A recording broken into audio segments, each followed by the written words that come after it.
Angel with Angel Creations. Welcome back to my craft room. We are going to have some fun today.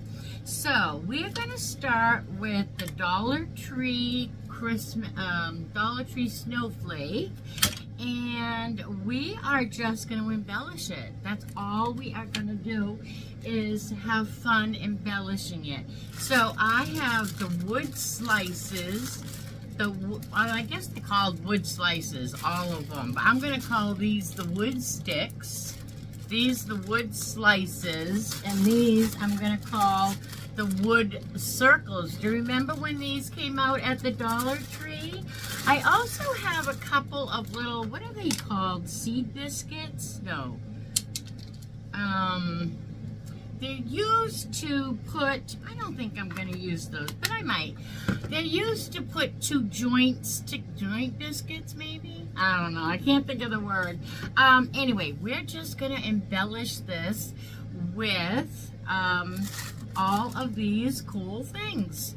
So, I'm going to start out, and we're not even going to paint it until we're all embellished, because I want this to be a very primitive snowflake.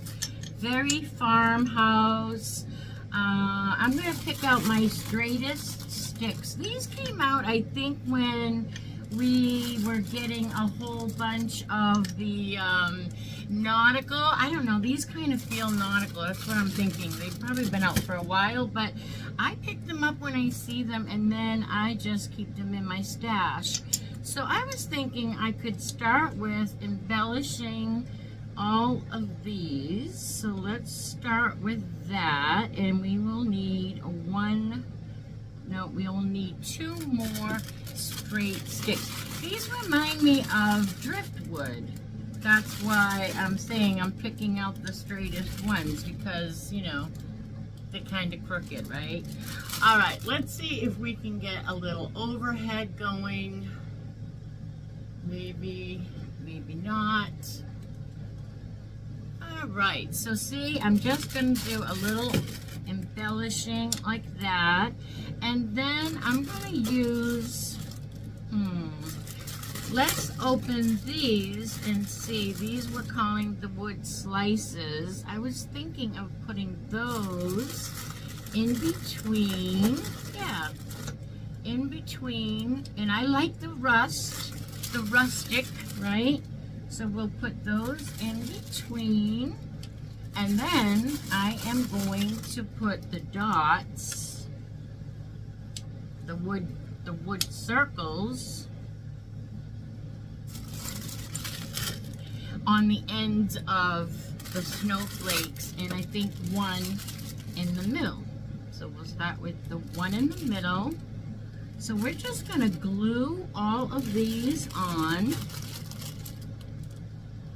And then we're going to whitewash it with a very chippy brush, so that we still see a lot of the wood coming through. So that's what we're going to do. So now that they're all lined up, I'm going to go off camera, and then I'm going to glue these all into place, because you guys don't need to sit and watch me glue. And then I will be right back. Okay, so now it is all glued up. I even kept the little jute hanger in the top here, and I just decided, why not? We don't have to move it.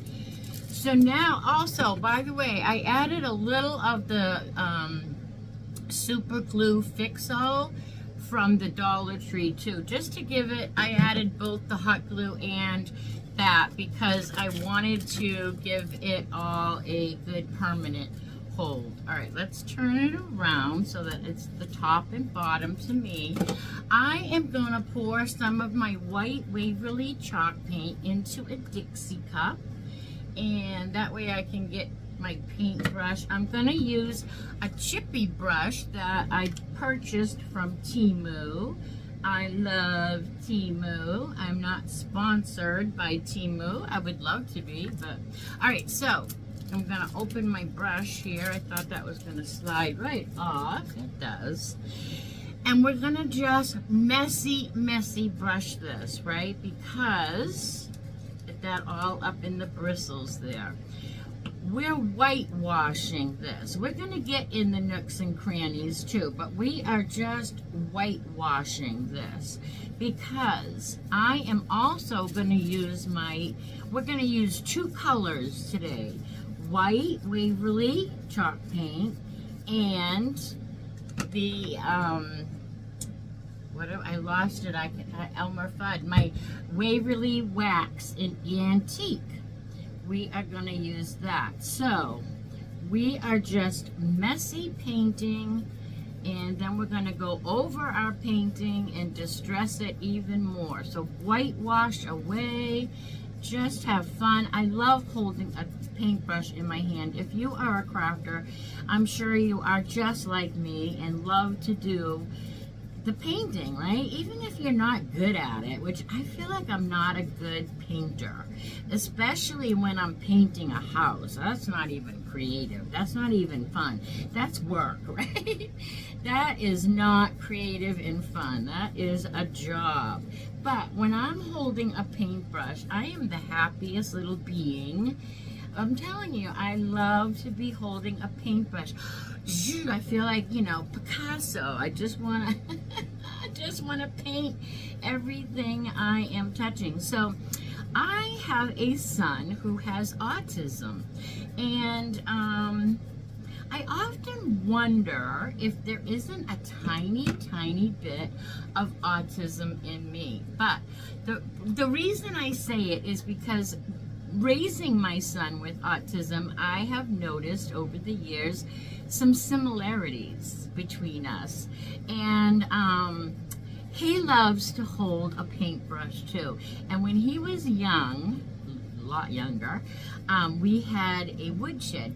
We were New Hampshire people, farmers, and up in Tamworth and the White Mountains of New Hampshire, where they still had lots of outhouses. Lots of our friends still had outhouses, and yeah, good old-fashioned living up in the country hills there of New Hampshire. But we had a woodshed and a barn, and the woodshed was painted red, like barn red, and I was just gonna stop this and see if we can start it again in case.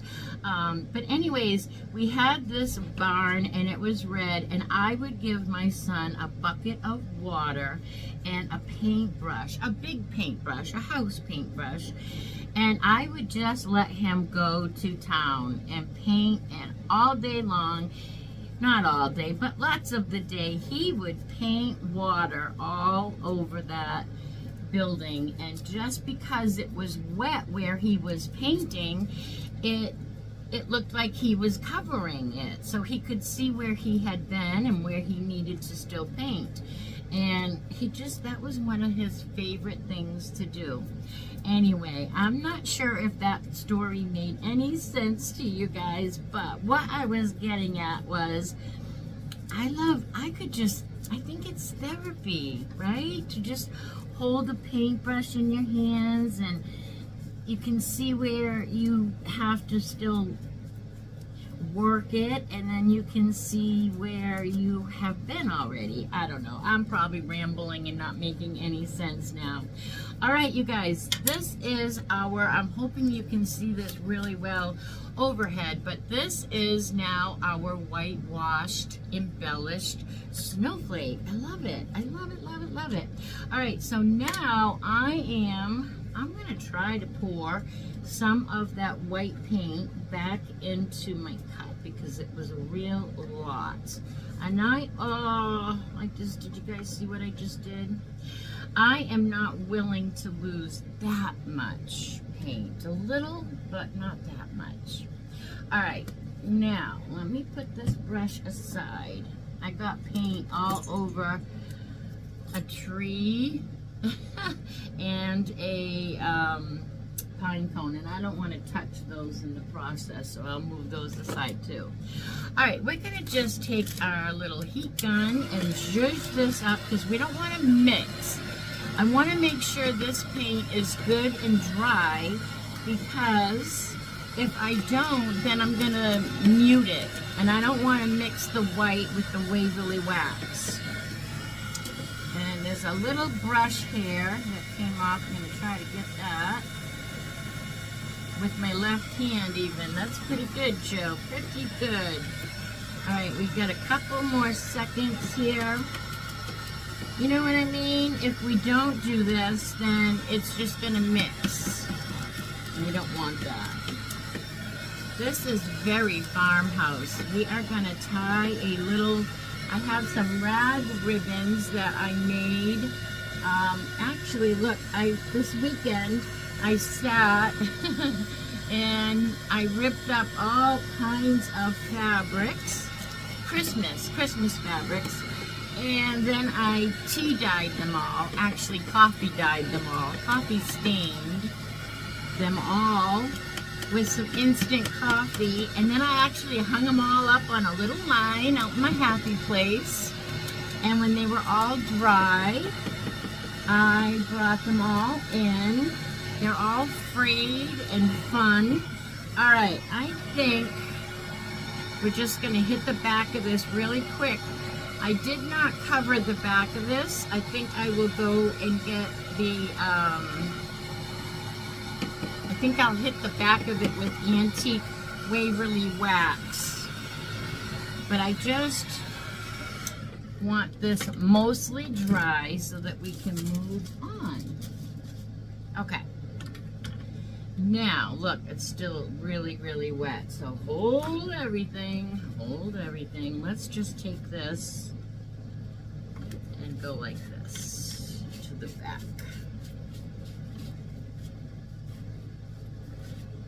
Okay, hopefully that'll be good enough to go. Now, I'm gonna wet the whistle, and I hope you guys have a nice cool drink or a nice hot drink, whichever you prefer.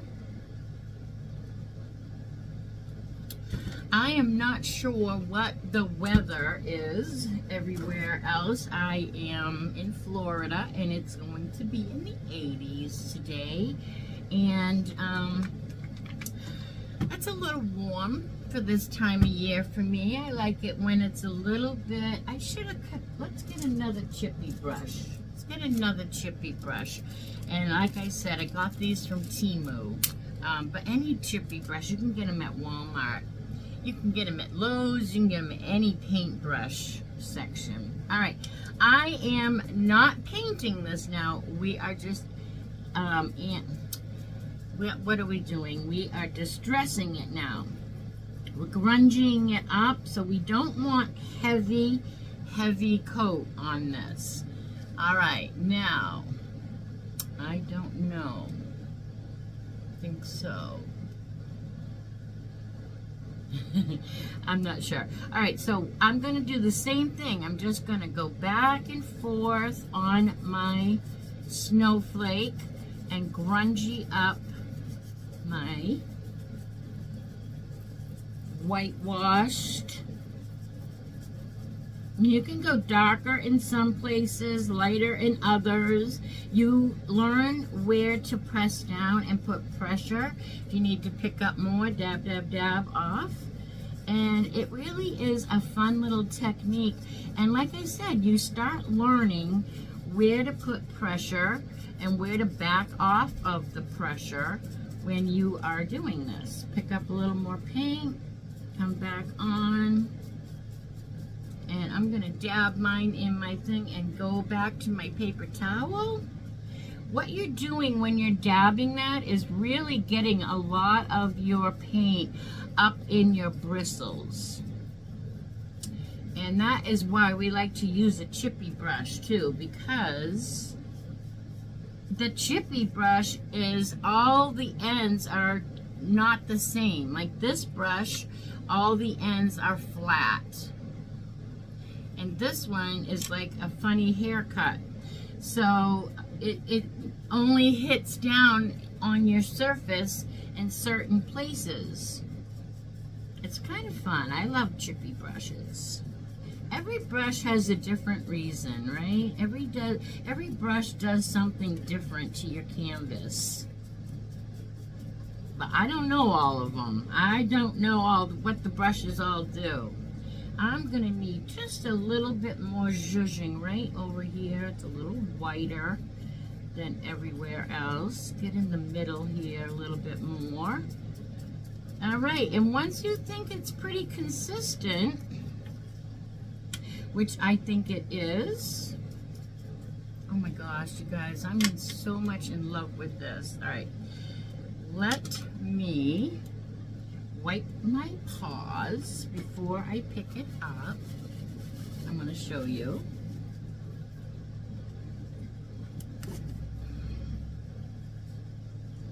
Right? Look at that, you guys.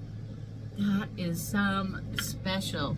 We went from a plain old, we went from this to this. How cool is that?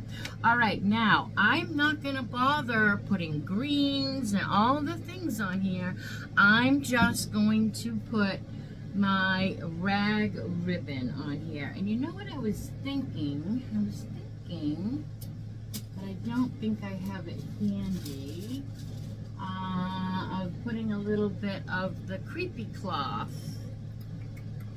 Oh well, I don't think I have it. So what I'm gonna do is I am going to just put my ribbon together, and I'm just gonna go in right here, and we're just gonna tie, just go around the top of your first little flake, what do we want to call it, right? Your flake. It'd probably be easier if we find the half mark and do it instead of trying to slide it through. Your flake, I don't know what that is called, and we're just going to put a little bow on here. A sweet little bow.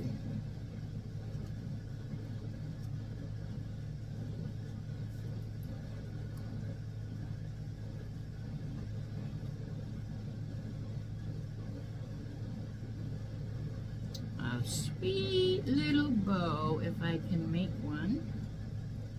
I'm going to turn that inside. See, I'm twisting it so that it will show.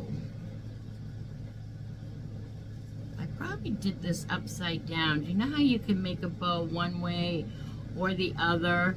Well, I think I did mine upside down, but that's okay. That is okay. Let me just fluff and fluff and fluff and make it work. Fake it till you make it. You were seeing, I'm just fluffing, and now that I'm happy, I'm gonna take a little tiny bead of glue and just put that right down behind the knot, so I know that's not gonna come out and get untied. And then I'm just gonna hang my little ribbons down.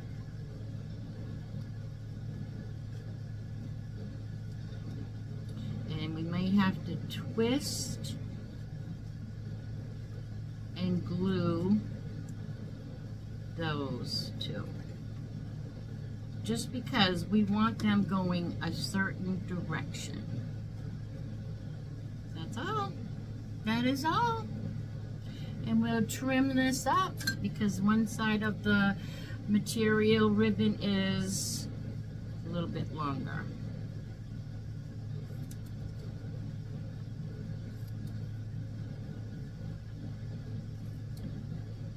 I'm just slanting my ends.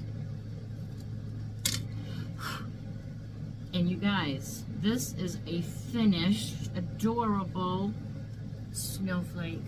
Very farmhousey, very, very, look at that. Very simple, very adorable, but look at how, that was just a plain snowflake that we have totally glammed up, and look how Farmhouse that is. Absolutely love, love, love it. All right, now we are going to do one more thing. One more thing, guys. We're going to take a little piece of wood that I have already got cut. And I am just going to get my white paintbrush, see if I can, get that all covered, because that still had plenty of paint on it. I'm going to dry that up real quick, and then we are going to write "Let It Snow," because I think it needs just a message, just a little message. Here we go with the chippy brush hairs again, though. Let's get those out of there.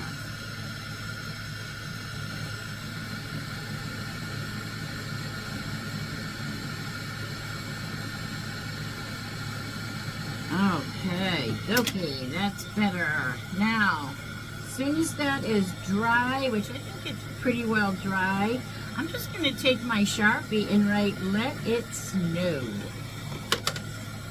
Let it snow. Hopefully it's dry. I think so.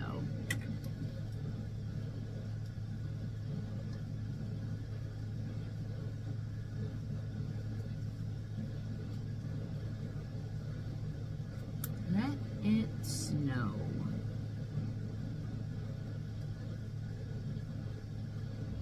I'm going to put little dots on my letters. It just makes it a cuter little font, I do believe. But you know what I'm gonna say. If you don't like that, you don't do that, right? Okay, so there is our little, oh, I was trying to get that overhead and it didn't go, so sorry about that. All right, now we have to put a little bit of Waverly wax. So just try to get a little bit of that on your brush. And hopefully we're dry enough, because we are going to zhuzh our sign so that it matches our snowflake. How cute. All right, put the cover on. We're gonna glue this right on to our snowflake, probably right there. So let's just put a glob of glue there and a glob of glue there. And glob away, and there we have our lid. I put it on an angle. I like to do that on an angle. And that is a finished project, you guys. How cute is that? We went from drab to fab. All right, everybody, this is a great time to give me a thumbs up, and sharing is caring. So go ahead and share this with your friends, family, and social media. It really helps my channel grow. And don't forget, Wednesday we are going to be doing a new drawing for our giveaway that was never claimed. So make sure you are following, and you don't have to do anything different. We're just going with the same people, just a second chance. So 7 o'clock Wednesday, December 6th. And until then, I hope you guys be good and do good. Bye now.